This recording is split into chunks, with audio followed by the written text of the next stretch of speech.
ఒప్పుకోపోతే ఎవడో మరి రేపు పొద్దున పార్టీ బతుకుద్దో లేదో తెలియదు అన్నప్పుడు పవన్ కళ్యాణ్ కలుపుకుని వెళ్తుంటే ఇప్పటికే పొత్తులో భాగంగా తమ సీట్లు పోతాయని ఒక బండారు సత్యనారాయణ లేదంటే యనమల రామకృష్ణ ఇలాంటి వాళ్ళే తిరగబాటుకు రెడీగా ఉన్నారు అనేది అంతెందుకు బుద్ధా వెంకన్న కూడా ఓపెన్గా చెప్పారు వెస్ట్ సీట్ నాదే విజయవాడ అని.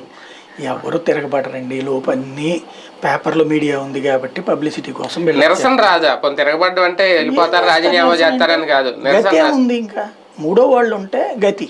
ఇప్పుడు యనమల రామకృష్ణ బయటికి వెళ్ళి ఎడగెలవాలి కార్పొరేటర్ కూడా గెలవడు ఆయన బొద్దా వెంకన్న అక్కడ కార్పొరేటర్ పోటీ చేయమని తన నియోజకవర్గంలో అక్కడ ఒక పక్కన భారతీయ జనతా పార్టీ పొత్తు పెట్టుకున్న జనసేనతో తెలుగుదేశంతో అసలు అది అసాధ్యమైన సీటు.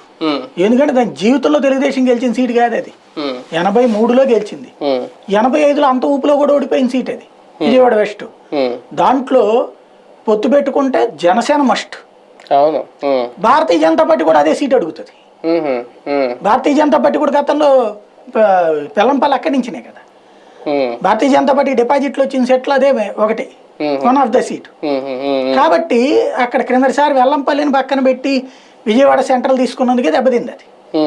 అక్కడ ఇదే సెంట్రల్ది కోట శ్రీనివాసరావు గెలిచాడు గతంలో 2014లో. అది వదిలేసేసి వీళ్ళు వెల్లంపల్లి కోసం వెస్ట్ తీసుకున్నారు, దెబ్బతిన్నారు. కానీ అక్కడ ఓట్లు అయితే పెట్టిగానే వచ్చినాయి కదా, కాబట్టి వాళ్ళు కూడా అడుగుతారు.